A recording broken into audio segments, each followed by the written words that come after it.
ঘটনাটি আপনারা বেশ কয়েকটি 4টা ঘটনা আমরা আজকে শুনবো, এবং 4টি ঘটনার মধ্যে একটি হচ্ছে অন্ধকারের সীমান্ত বলতে কি, যে একটা সীমান্ত, সেই সীমান্তে খুবই স্বাভাবিক, এবং আমি ডিটেলে যাব না, তাহলে আপনি মজাটা মিস করবেন। সেই সীমান্তে সবকিছুই ঠিকঠাক, কিন্তু কেউ কখনো ভাবতেও পারবে না যে এরকম একটা জায়গায় এইরকম ধরনের একটা মৃত্যু ভয় বা এরকম ধরনের একটা ভয়ঙ্কর কিছু থাকতে পারে।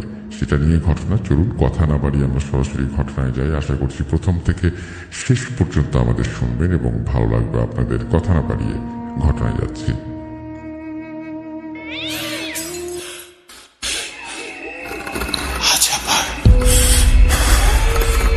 শুনতে পাচ্ছেন শব্দটা? ভয়ের আরেক নাম ভূত.com with Russell.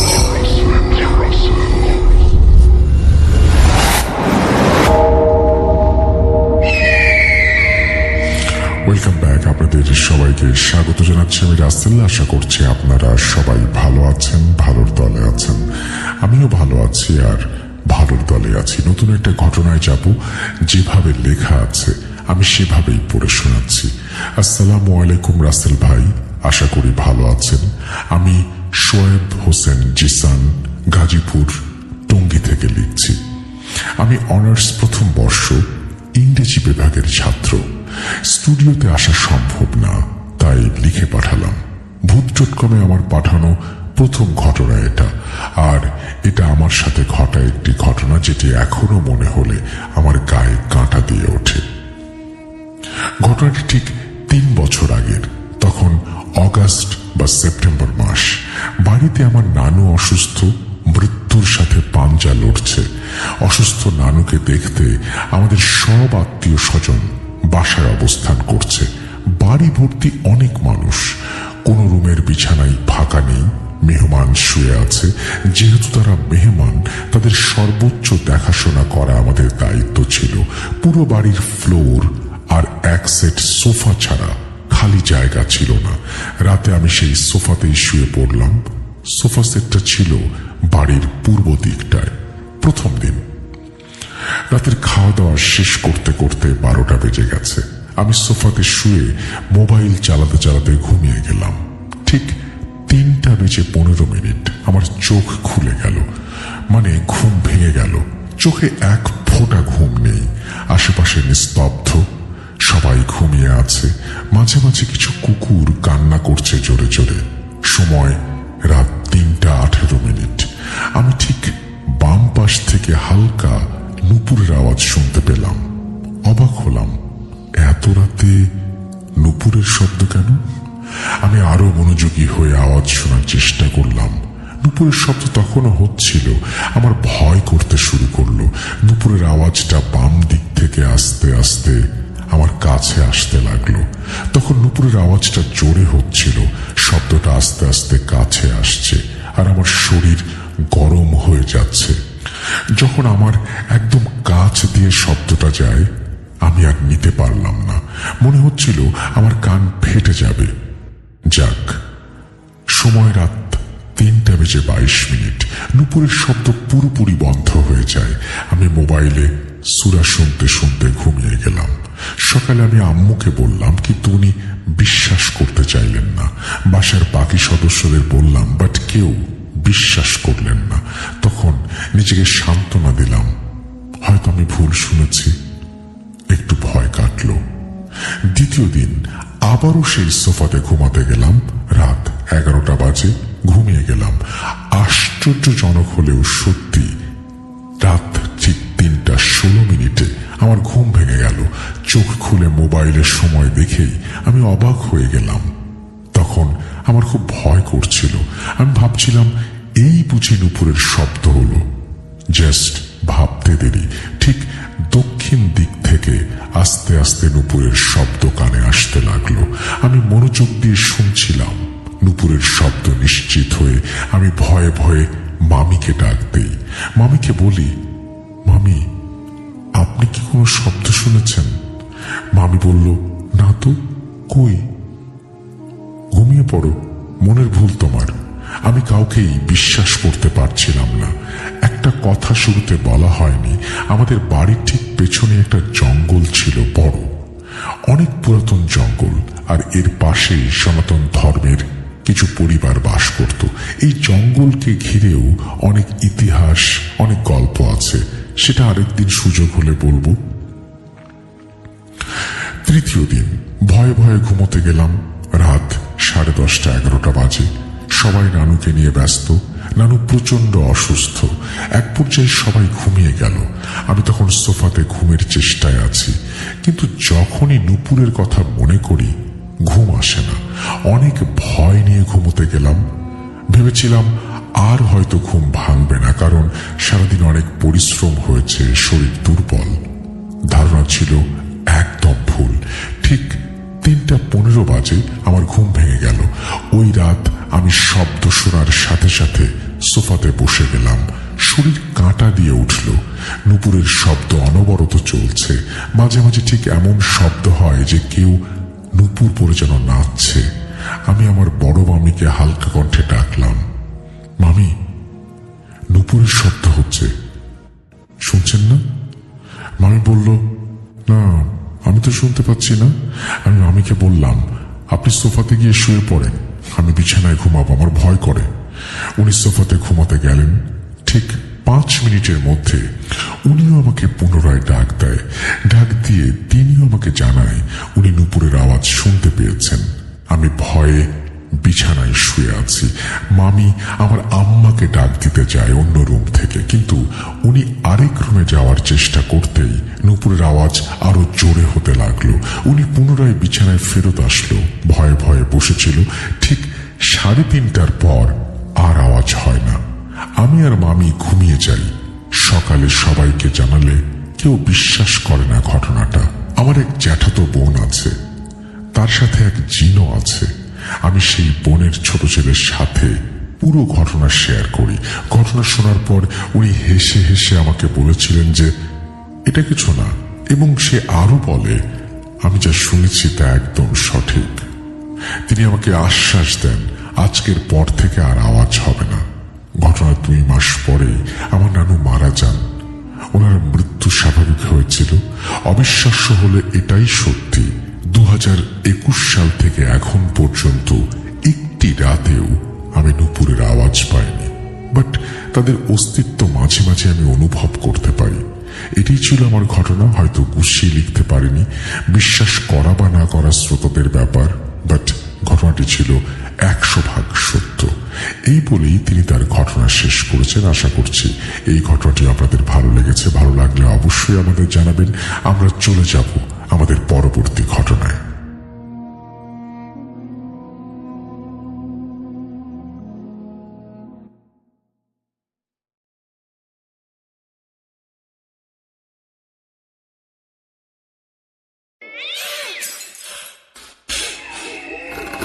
আজ আবার শুনতে পাচ্ছেন শব্দটা? ভয়ের আরেক নাম ভূত.com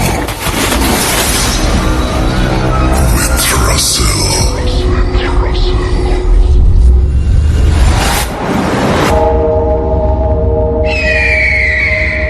ওয়েলকাম ব্যাক। আপনাদের সবাইকে স্বাগত জানাচ্ছি আমি রাসেল। আশা করছি আপনারা সবাই ভালো আছেন, ভালোর দলে আছেন।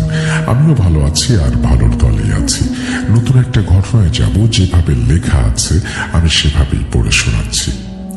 আসসালামু আলাইকুম রাসেল ভাই, আশা করি ভালো আছেন, কারণ আমি জানি আপনি সব সময় ভালোর দলেই থাকেন।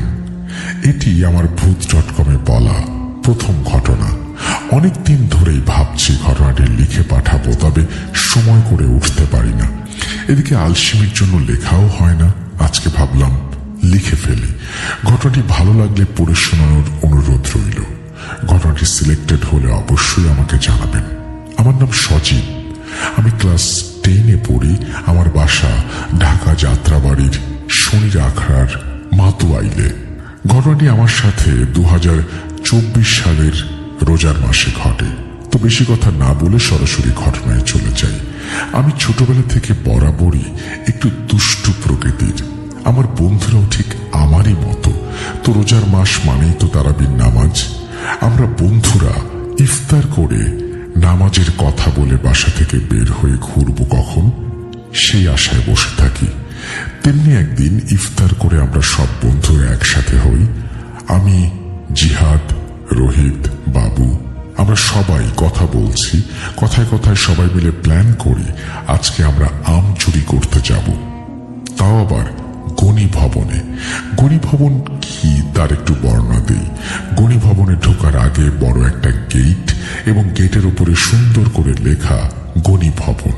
লেখাটা ঠিক বোঝা যায় না, দেখে বোঝা যায় কম করে হলেও 20 বছর আগে এই লেখাটি লেখা হয়েছে। গেটের ভেতরে ঢুকে সোজা একটা চিকন কাঁচা মাটির রাস্তা। রাস্তার দুই পাশে অনেকগুলো গর্ত এবং বৃষ্টির পানি সেখানে জমা হয়ে থাকে। পানির উপরে ঘাস হয়ে গেছে।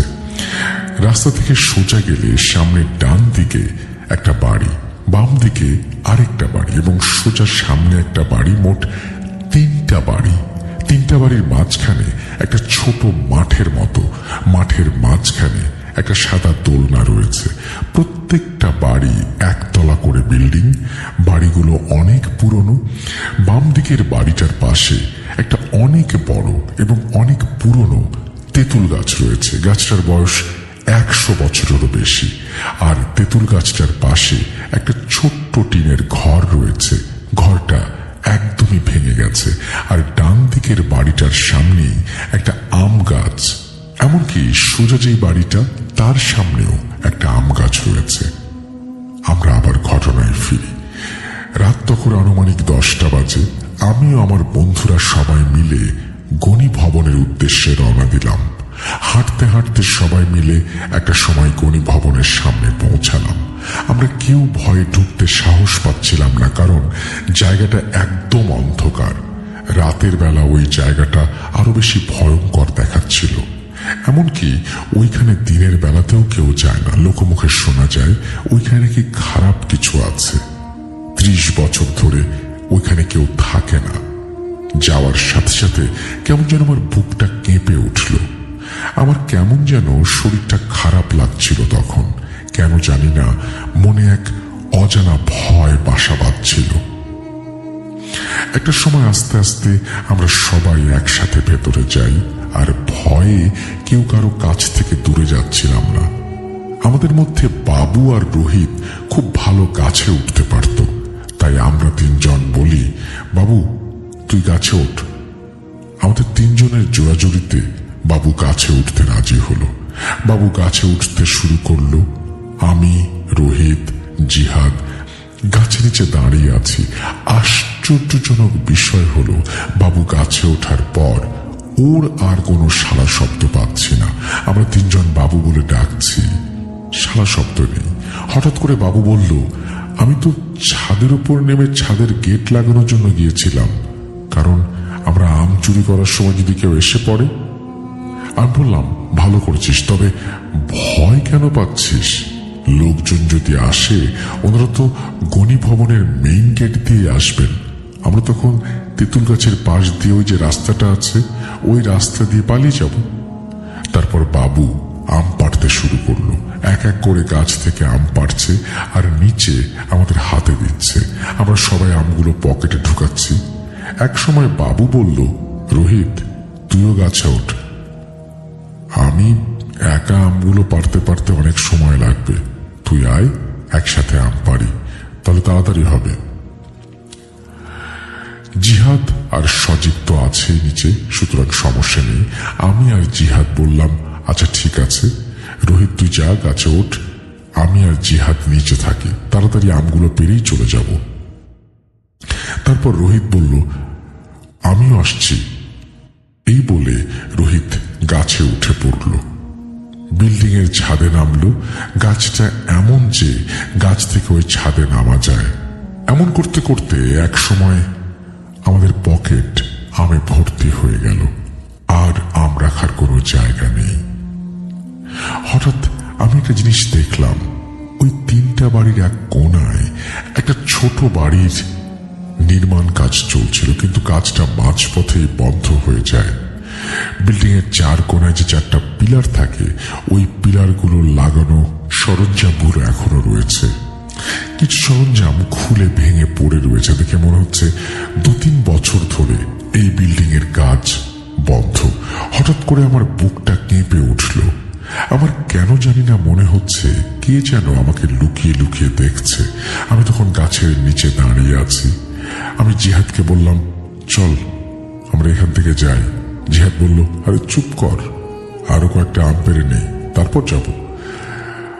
আমি ফোনটা বের করে সময় দেখি, রাত তখন প্রায় 11টা ছুঁই ছুঁই। বললাম, দেখ জিহাদ, প্রায় 11টা বাজে, রাত হয়ে গেছে, চল বাসায় যাই। তারাবির নামাজ তো সেই 10টার সময় শেষ হয়ে যায়, আব্বু আম্মু চিন্তা করবে। ভয় আমার হাত পা কাঁপছিল। হঠাৎ করে মাঝখানের বাড়ির এক কোনায় আমার চোখ পড়ে। আমি তখন যা দেখি তা দেখার জন্য আমি মোটেও প্রস্তুত ছিলাম না। আমি দেখি সাদা কাপড় পরা এক বুড়ো মহিলা, তার পুরো শরীরটা বিল্ডিং এর দেয়ালের পেছনে আর মাথা বের করে উঁকি দিয়ে আমার দিকে তাকিয়ে আছে। তখন আমার শরীরের সব পশম দাঁড়িয়ে যায়। আমি তখন ভয়ে কি করব বুঝে উঠতে না পেরে শুধু ওই বুড়ো মহিলার দিকে তাকিয়ে থাকলাম। হঠাৎ ওই বুড়ো মহিলাটা আমার দিকে তাকিয়ে একটা মুচকি হাসি দিল। তখন আমি জিহাদকে বললাম, দেখ ওইখানে কে যেন আছে, লুকিয়ে লুকিয়ে আমাদের দেখছে।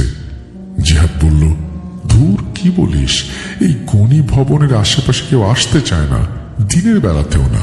আমি বললাম, সত্যি আমি তোকে দেখেছি জিহাদ। ও বলল, কিছু না, মনের ভুল। আমি আবার ওইখানে তাকাই এবং কাউকে দেখতে পাই না। তারপরও আমার ভয়ে শরীর অবশ হয়ে যাচ্ছিল। আমি বললাম, আমি আর এক মুহূর্ত এখানে থাকবো না, আমি চলে যাব, তোরা গেলে আয়। তখন রোহিত আর বাবু আস্তে আস্তে গাছ থেকে নামতে শুরু করলো। ওরা দুইজন গাছ থেকে নেমে পড়লো। রোহিত আমাকে জিজ্ঞেস করলো কি হয়েছে, আমি এত চিৎকার চেঁচামেচি কেন করছি। আমি বললাম সবকিছু। ওরা কেউ আমার কথা বিশ্বাস করলো না। ওরা বলল, তুই একাই দেখেছিস, আমরা তো কেউ দেখলাম না। তারপর আমি বললাম, এখন চল আমরা চলে যাই। তারপর সবাই ভালোভাবে আমগুলো পকেটে ভরে নিলাম। আমরা সবাই গণি ভবনের মেইন গেটের দিকে হাঁটতে থাকলাম। তারপর আমি বললাম, এখান দিয়ে গেলে তো ধরা পড়ে যাব, সামনে দিয়ে একটা রাস্তা আছে, ওটা দিয়ে মানুষ চলাচল করে, তারাবি পরে বাসায় যাওয়ার সময় আমাদের দেখলে আর রেহাই নেই। তখন সবাই বলল, ঠিকই বলেছিস, চল পেছনের রাস্তা দিয়ে যাই। আমরা সবাই আবার গণি ভবনের ভেতরে চলে গেলাম। তারপর ওই মাঝখানের বাড়িটার সামনে গেলাম এবং তখন আমার মনে হচ্ছিল কেউ আমাকে লুকিয়ে লুকিয়ে ঠিকই দেখছে। আমি বললাম, আমরা তাড়াতাড়ি বের হব, চল। তেঁতুল গাছটার সামনে গেলাম। ঠাস করে একটা আওয়াজ হলো, মনে হচ্ছে ওপর থেকে কিছু একটা পড়লো। আমরা সবাই ঘুরে পেছনের দিকে তাকালাম, দেখলাম অন্ধকারে কি যেন একটা গড়িয়ে গড়িয়ে যাচ্ছে সেই আম গাছটার গোড়ার দিকে, এবং আম গাছটা সেটাই যেখানে আমরা আম পেরেছি। জিহাদ বলল, দেখ আম পড়েছে। আমরা সবাই বললাম, আরে আম পড়লে কি এত জোরে শব্দ হয় নাকি? জিহাদ বলল, ওটা আমি, দেখতে পাচ্ছিস না?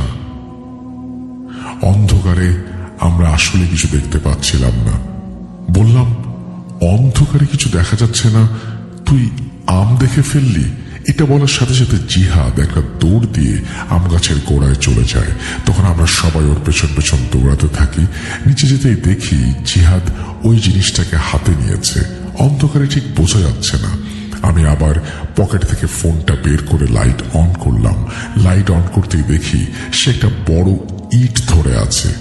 এই জায়গায় এত বড় ইট কোথা থেকে আসলো, কেই বা মারলো আমরা জানি না। এখানে কেউ নেই, এত বড় ইট আসার কথা না, আম গাছের নিচে আসার তো কথা নাই। যাই হোক, আমরা সেখানেই ছিলাম এবং সবাই বলল যে এই জায়গাটা নিয়ে এমনিতে অনেক খারাপ কথা শোনা যায়, তার উপর একটা বুড়ো মহিলাকে আমি দেখেছি, একটা ভয় লাগা তো আছে। অনেক দিন বন্ধ করে দেওয়া হয় এই বাড়িটির নির্মাণ কাজ, এবং এই বাড়িটির নির্মাণ কাজ কেন বন্ধ করে দেওয়া হয়েছিল? এত সুন্দর 3টা বাড়ি, এই বাড়িগুলোতে কেউ থাকেই না বা কেন? তখন জিহাদ বলল, দেখ আমারও খারাপ লাগছে, চল আমরা সবাই এখান থেকে চলে যাই। আমি বললাম, এখান থেকে দৌড়ে যতক্ষণ না মেইন রাস্তা পর্যন্ত পৌঁছাচ্ছি কেউ থামবি না। এটা বলে আমরা একসাথে গণিভবনের পেছনের রাস্তা দিয়ে সেই তেঁতুল গাছের নিচ দিয়ে দৌড় দিলাম। কে কোন দিকে গেছি কিচ্ছু জানি না। আমার তখনও কেন জানি না মনে হচ্ছে পেছন থেকে কেউ আমাদের দিকে তাকিয়ে আছে। পেছনে ঘুরে তাকানোর সাহস পাচ্ছিলাম না। এভাবে দৌড়াতে দৌড়াতে মেন রাস্তায় চলেও গেলাম। পরে এক এক করে আমরা সবাই জড়ো হলাম হাঁপাতে হাঁপাতে, এবং জিহাদ বলল, অনেক বড় বাঁচা বেঁচে গেছি, ওই জায়গাটা ভালো না রে, আমি আর জীবনে কোনোদিন ওই গণিভবনে যাব না। পরে রোহিত বলল, চল বাসায় চলে যাই, রাত হয়েছে। বাবু বলল, আমগুলো ভাগ কর, তারপর সবাই বাসায় যাই। পরে জিহাদ বলল, চল আমার বাসায় চল, ওইখানে আমগুলো ভাগ করা হবে। পরে সবাই একসাথে জিহাদের বাসার ছাদে যাই। তারপর আমগুলো সমান ভাগে ভাগ করে যে যার মতো বুঝে নেই, এবং সবাইকে বলি এই ঘটনার ব্যাপারে 4 জন বাদে কেউ যেন জানতে না পারে। সবাই বলল, ঠিক আছে, কেউ জানাবে না। তারপর সবাই যে যার মতো বাসায় চলে যায়। আমিও আমার বাসার দিকে রওনা দিই। আমি বাসায় আসার পর আম্মু আমাকে দেখে বলে, কিরে এত রাত হলো কেন, আর তোর এই অবস্থা কেন? আমি বললাম, কই কিছু না তো। আম্মু বলল, তোর পকেটে কি? আম? এই আম তুই কোথায় পেলি? এত রাতে কোথায় গিয়েছিলি আম পাড়তে? আম বলল, চুরি করতে গিয়েছিলি আম? আমি বললাম, না এই যে কাছেই একটু গিয়েছিলাম। আমি বলল, কাছেই কোথায় বল, তুই তো ভয় পাচ্ছিস কেন? তখন আমি আম্মুকে সব খুলে বলি। আম্মু আমাকে বলেন, তুই জানিস না ওই জায়গাটা ভালো না, গণিভবনের আশেপাশে কেউ যায় না। তুই যে বুড়ি মহিলাটাকে দেখেছিলি জানিস ওই মহিলাকে? আমি বললাম, যাই না আম্মু। ওই বুড়ি মহিলা অনেক বছর আগে এই গণিভবনে থাকতো। ওই যে বড় তেঁতুল গাছটার পাশে একটা ছোট্ট টিনের ঘর দেখেছিলি না, ওই ঘরে ওই বুড়ি একাই থাকতো, ভিক্ষে করে খেত। মহিলাটা অনেক কষ্ট পেয়ে মারা গিয়েছিল। তারপর থেকে নাকি ওই মহিলাকে গণিভবনের আশেপাশে দেখা যায়। আমি বললাম, মা উনি কে আসলে? আম্মু বললেন, আমিও ঠিক জানি না, আর তোর জেনে লাভও নেই। আল্লাহর কাছে লাখ লাখ শুকরিয়া, আলহামদুলিল্লাহ তোর কোনো ক্ষতি হয়নি, ঘুমিয়ে পড়। পরদিন আমার খুব জ্বর আসে, এমনকি আমার মুখ একদিকে বাঁকা পর্যন্ত হয়ে যায়, চেহারা ফুলে যায়। তারপর আম্মু এটা দেখে অনেক ভয় পেয়ে যান। অনেক চিন্তা ভাবনার পর আম্মুকে রাতের পুরো ঘটনাটা এবং সে সাথে আব্বুকেও আমি খুলে বলি। একটা সময় জ্বর ভালো হয়ে যায়, মুখ সোজা হয়ে যায়, ফোলাও কমে যায়। তারপর থেকে আমি আর কোনোদিন ওই গণিভবনে যাইনি। ওই দিনের পর থেকে আমার কোন রকমের সমস্যাও হয়নি, আলহামদুলিল্লাহ। এখানে আমি কিছু কথা বলতে চাই। ওই গণিভবনের একটু দূরেই আমার নানুর বাসা, আর নানুর বাসার জানলা দিয়েই গণিভবন দেখা যায়। আমার নানুর বাসার একটু দূরেই আমাদের বাসা। নানুর বাসার আমাদের বাসা কাছাকাছি হওয়ার কারণে নানু আমাদের বাসায় প্রায় যেত। তেমনি একদিনের কথা, আমার বয়স তখন 7 কি 8 মনে নেই, একদম স্পষ্ট মনে আছে আমার নানু বলেছিল ওই জায়গাটা ভালো না, ভূত আছে, আমি তোকে অন্য কোথাও নিয়ে যাব। মানে আমি ওখানে যেতে চেয়েছিলাম। আমার মাথায় অনেক কিছুই ঘুরছে। এই 3টা বাসায় কেউ কেন থাকে না, ওই বুড়ো মহিলাটাকে কেন আমি শুধু দেখলাম, কেন আমার জ্বর আসলো, ইত্যাদি। আমার নানু আর দুনিয়াতে বেঁচে নেই, তার জন্য সবাই দোয়া করবেন। ইন্না লিল্লাহি ওয়া ইন্না ইলাইহি রাজিউন। ঘটনাটি তিনি পড়ে শোনানোর অনুরোধ করেছেন। Thank you very much. আপনার ঘটনা আমি পড়ে ফেললাম। আশা করছি ভবিষ্যতেও আপনার কাছ থেকে আমি ঘটনা পাবো। আমরা চলে যাব আমাদের পরবর্তী ঘটনায়।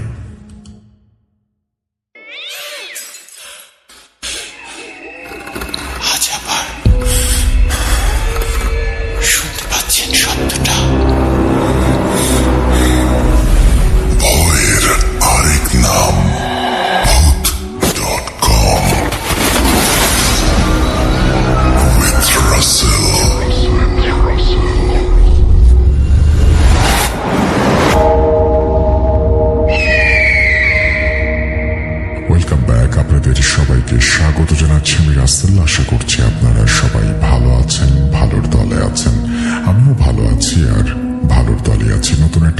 যাব, যেভাবে লেখা আছে আমি সেভাবেই পড়ে শোনাচ্ছি। আসসালামু আলাইকুম প্রিয় রাসেল ভাই, আশা করি ভালো আছেন, ভালোর দলে আছেন। তারপরে তিনি লিখেছেন তিনি কর্মসূত্রে কোথায় আছেন, পূর্ণাঙ্গ ঠিকানা এবং ফোন নাম্বার। তারপরে তিনি লিখছেন পূর্বের ঠিকানা ও ফোন নাম্বার গোপন রাখার অনুরোধ করছি। ভূত.কমে এটা আমার প্রথম ইমেল। শীতের শেষে এলো বসন্ত, বসন্তের শুভেচ্ছা জানিয়ে শুরু করছি আজকের ঘটনাটি ঘটেছে আমার নিজের সাথে। আজ থেকে 12 বছর আগে 2013 সালের মার্চে। আমি তখন ক্লাস 3-তে পড়ি, বয়স 9 হবে। প্রতিদিনের মতো স্কুল ছুটি হলে ফেরার পথে আমিও আমার ফ্রেন্ড আকলিমা প্ল্যান করলাম আজকেও যাব বড়ইকুড়াতে ক্যান্টনমেন্টের ধারে। আকলিমাও আমার সমবয়সী, যেই কথা সেই কাজ। স্কুল ব্যাগ বাসায় রেখে মায়ের চোখ ফাঁকি দিয়ে নির্জন পাথারের আলপথ ধরে হামাগুড়ি দিয়ে আমরা দুইজন লোকচক্ষুর আড়াল হলাম। আমি আগে আগে, আকলিমা পরে পরে। প্রায় প্রতিটা জমিতেই কিছু না কিছু আবাদ করা ছিল, তাই আমাদের দেখতে পাওয়ার কোনো চান্স ছিল না। ক্যান্টনমেন্টের নির্জন ওই দিকটা ছিল আমাদের বাড়ি থেকে পায়ে হেঁটে 15 মিনিটের দূরত্বে। আগে থেকেই আকাশে উড়ন্ত কালচে মেঘের আনাগোনা ছিল। আমরা এবার ভাঙাচোরা কাঁটাতার টপকে ভেতরে গেলাম। গিয়ে দেখি একটাও বড়ই পড়ে নেই। মন খারাপ হলো। আকলিমা বলল, আরে এত ব্যস্ত হচ্ছিস কেন? মনে হচ্ছে কিছুক্ষণের মধ্যেই বৃষ্টি নামবে, তখন অনেক বড়ই পড়বে। আমরা একটু অপেক্ষা করি।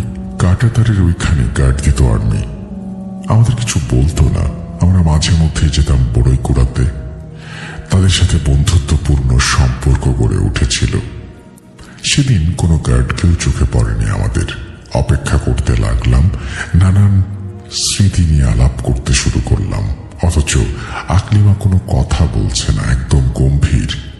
কিছু বুঝে ওঠার আগেই তৎক্ষণাৎ ঝোড়ো হাওয়া শুরু হলো। কালো অন্ধকার নেমে এলো চারিদিকে। দিনের আলো নিমেষেই সন্ধ্যায় পরিণত হলো, অথচ তখনও বিকেল। বাতাসের শোঁ শোঁ শব্দে বড়ই গাছের আশেপাশের ঝোপঝাড় ও পরিবেশ কেমন ধূসর কালো। বের হওয়ার উপায় দেখছিলাম না। বের হতে গেলে কাঁটাতারের আঘাতে হাত পা ক্ষতবিক্ষত হওয়ার সুযোগ ছিল এই অন্ধকারে। আমার ভয় লাগছে, দুশ্চিন্তা হচ্ছে। বাড়ি থেকে খোঁজাখুঁজি করবে। হঠাৎ মড়মড় শব্দ করে কাঁটাতারের বাইরের বাগানে একটা ডাল ভেঙে পড়ল। বড়ই পড়ে একাকার। তখন ভাবছিলাম ঝড় কিছুটা থামলে বড়ই কুড়িয়ে বাসায় ফিরব, কিন্তু না, ঝড় থামার কোনো লক্ষণই নেই। আমরা তখনও একটা কোণে ঘাপটি মেরে বসেছিলাম। উপায়ও নেই যে আরবিদের ক্যান্টিনে গিয়ে বসবো। এদিকে অন্ধকার ক্রমশ বাড়ছে। ভয় করতে শুরু করেছে আমার। একই মরণ ফাঁদ। হঠাৎই আকলিমা আমাকে ওর আঙুল দিয়ে দেখাচ্ছে ঝোপের দিকে। ও কথা বলছে না, কেমন গম্ভীর। আমি ওর আঙুল বরাবর তাকাতেই আমার শির দ্বারা দিয়ে ভয়ের স্রোত বয়ে গেল। চিৎকার করার শক্তি নেই। আমার হাড় হিম হয়ে আসছে। আমার মুখ থেকে কথা বের হচ্ছে না। শরীরটা থরথর করে কাঁপছে। ঝড় বাদলের এই সন্ধ্যায় এ কি বিপদ! ভিজে স্যাঁকে মনে মনে আয়দুল কুরসি পড়ছি, আল্লাহকে স্মরণ করছি। ততক্ষণে খেয়াল করলাম সেই ছায়া মূর্তিটা ধীরে ধীরে বিশাল আকার ধারণ করছে। চোখের জায়গায় জমাট বাঁধা অন্ধকার, চুলগুলো পাটের দড়ির মতো। বিদ্যুতের ঝলকানিতে আমি যতটুকু দেখলাম ওই অবয়বের মুখটা ছিল বিচ্ছিরি। দৌড়াতে শুরু করলাম। দৌড়ে কোথায় যাব? আর্মিদের ক্যাম্পের সেই কাঁটাতার থেকে অনেক দূরে আমাদের বাসা। তৎক্ষণাৎ দৌড় দিতে যাব, আমি দেখলাম একটা থেকে একই রকম দেখতে অনেকগুলো ছায়া মূর্তি। ওদের মুখ থেকে হালকা গোয়ানির শব্দ ভেসে আসছে। আকলিমা চুপ, যেন ওর কিছু হয়নি। হঠাৎ ও হেসে উঠল। খেয়াল করে দেখি আকলিমা আমার পাশে নেই। ভয়ের চূড়ান্ত পর্যায়ে গিয়ে আমি আর সহ্য করতে পারলাম না। এক চিৎকারে সবকিছু শান্ত। এভাবে কতক্ষণ ছিলাম আমি জানি না। চোখ খুলে আমি নিজেকে আবিষ্কার করি আমার ঘরে। গা জ্বরে পুড়ে যাচ্ছে। হুঁশ ফিরলে কেউ আমাকে প্রশ্ন করলো না। আকলিমা সহ গায়ের লোকজন এসে ভিড় করেছে আমার পাশে। আমি তখনও কথা বলি না। কিছুটা সুস্থ বোধ করলে মাকে প্রশ্ন করি এখানে কিভাবে আসলাম। মা আমাকে বলেন।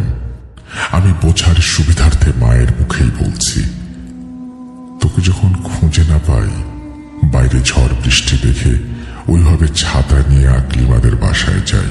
গিয়ে জিজ্ঞেস করি তোকে দেখেছে কিনা। ও বলল দেখেনি। পরে বলল তুই সম্ভবত ক্যান্টনমেন্টের বড়ই তলায় গেছিস। ও যায়নি, ওর খালামণি এসেছে তাই। সন্ধ্যা হয়ে গেছে, কি করব। তারপর তো তোর আব্বুকে কল করলাম। তোর আব্বু হাটখোড়া থেকে আসার পর গাঁয়ের কয়েকজনকে নিয়ে গেলাম ক্যান্টনমেন্টের ধারে। তোর বাবা টর্চ দিয়ে দেখে তুই কাঁটাতারের ভেতরে অজ্ঞান হয়ে পড়ে আছিস। ধরাধরি করে নিয়ে এলাম। বিশ্বাস করেন রাসেল ভাই, এই কথা শোনার পরে আমি আমার নিজের কানকে পর্যন্ত বিশ্বাস করতে পারছিলাম না। ওইটা আকলিমা ছিল না আমার সাথে, তাহলে কে ছিল? আর ওই অবয়বগুলো? এই ভয়ানক অভিজ্ঞতা ভোলার নয়। তারপর থেকে একা একা কোথাও ছাড়তো না আমাকে বাসা থেকে। দীর্ঘদিন জ্বর পোহাতে হয়েছিল। সুস্থ হবার পর আর কোনো দিন দিনের আলোতেও ক্যান্টনমেন্টের ধারে যায়নি। এই ছিল আমার ঘটনা। আশা করি আপনাদের সকলের ভালো লেগেছে। ভালো না লাগলেও জানাবেন। আর লেখার মধ্যে ভুল ত্রুটিগুলো ক্ষমা সুন্দর দৃষ্টিতে দেখবেন। এই ঘটনাটি সিলেক্টেড হলে ইমেল করে প্লিজ জানিয়ে দেবেন। আল্লাহ হাফেজ। এই বলেই তিনি তার ঘটনা শেষ করেছেন। আশা করছি এই ঘটনাটি আপনাদের ভালো লেগেছে। যদি ভালো লাগে তাহলে অবশ্যই কমেন্ট সেকশনে জানাবেন। আমরা চলে যাব আমাদের পরবর্তী ঘটনায়। আপনাদের সবার নিশ্চয়ই মনে আছে আত্মাবন্দি জাদুর কথা। হ্যাঁ, আজকে আমরা নিয়ে এসেছি আত্মাবন্দি জাদুর দ্বিতীয় পর্ব। কিরে ভাই, চলুন ফার্স্ট পার্টি কি ছিল? না বাড়িয়ে কখন গেল? ভয়ের রাজ্যে হারাতে গিয়ে পথ হারিয়ে ফেলছেন মতো। জি হ্যাঁ, সবার সাথে আপডেটেড থাকতে এক্ষুনি সাবস্ক্রাইব করে দিন আর ঘন্টা বাজিয়ে দিন।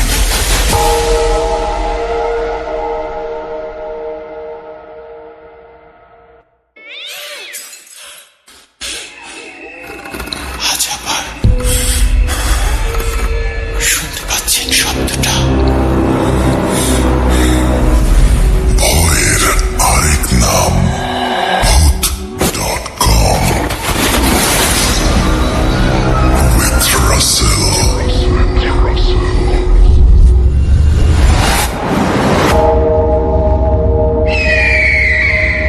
Welcome back. আপনাদের সবাইকে স্বাগত জানাচ্ছি আমি রাসেল। আশা করছি আপনারা সবাই ভালো আছেন, ভালোর দলে আছেন। আমিও ভালো আছি আর ভালোর দলে আছি। নতুন একটা ঘটনায় যাব, যেভাবে লেখা আছে আমি সেভাবেই পড়ে শোনাচ্ছি। আসসালামু আলাইকুম। আমার নাম মন্তাসা আজম। বর্তমানে আমি ভূত.com-এর একজন নিয়মিত শ্রোতা ও বড় ভক্ত। আজ আমি আমার জীবনের এমন একটি সত্য ঘটনা শেয়ার করতে চাই যা আজও মনে পড়লে আমার শরীর শিউরে ওঠে। ছোটবেলায় আমি ভূত এফএম ভীষণ ভয় পেতাম যখন এটি রেডিওতে চলত। আমি এতটাই ছোট ছিলাম যে ভয়ে হাত দিয়ে কান চেপে ধরতাম যেন কিছুই শুনতে না পাই। কিন্তু অদ্ভুত ব্যাপার হলো, ঠিক সেই সময় থেকেই আমার জীবনে প্যারানরমাল অ্যাক্টিভিটিস শুরু হয়ে যায়। ঘটনাটি তখনকার যখন আমার বয়স মাত্র 5-6 বছর। আমার এক বড় ভাই আছে, সে আমার থেকে 3 বছরের বড়। আর এক ছোট ভাই আছে, সে আমার থেকে 3 বছরের ছোট। ছোট ভাই তখন খুবই ছোট ছিল, তাই সে বাবা মায়ের সঙ্গে ঘুমাতো। আমি আর আমার বড় ভাই আলাদা একটি ঘরে আলাদা বিছানায় ঘুমাতাম। আমাদের বাসায় 2 কাজের মানুষ ছিলেন, তারাও অন্য একটি ঘরে থাকতেন। আমার ছিল একটা লম্বা তাল গাছ, আর তার পেছনে বিশাল খোলা মাঠ। প্রতিদিন রাতে ঘুমানোর সময় আমি অদ্ভুতভাবে সেই তাল গাছটার দিকে তাকিয়ে থাকতাম। মনে হতো চোখ সরাতে পারছি না। তখন জিন বা এসব বিষয়ে আমার কোনো ধারণাই ছিল না। কিছুদিন পর থেকেই আমি প্রায় প্রতিদিন একই ধরনের ভয়ঙ্কর স্বপ্ন দেখতে শুরু করি। স্বপ্নে দেখতাম কেউ একজন তাল গাছের দিক থেকে আমাকে ডাকছে, খুব মিষ্টি কণ্ঠে, খেলতে যাওয়ার জন্য। আমি যখনই তার দিকে এগোতে চাইতাম, তখন হঠাৎ করে এক বিকট চড়া চিৎকার শোনা যেত, আর আমি ঘুম ভেঙে আতঙ্কে কাঁদতে শুরু করতাম। দৌড়ে বাবা মার ঘরে চলে যেতাম। তারা আমাকে শান্ত করে আবার ঘুম পাড়িয়ে দিতেন। কিন্তু সময়ের সাথে সাথে পরিস্থিতি আরো ভয়াবহ হয়ে ওঠে। কখনো ঘুমের মধ্যে আমি হাসতাম, কখনো কাঁদতাম, আবার কখনো অদ্ভুত কথা বলতাম। এক রাতে আমি কাঁদতে কাঁদতে বলছিলাম, কেউ আমাকে আঘাত করছে, কেউ আমাকে খেয়ে ফেলবে। আমার বড় ভাই ভয়ে লাইট জ্বালিয়ে আমাকে জাগিয়ে তোলে। আমার বাবা ব্যবসা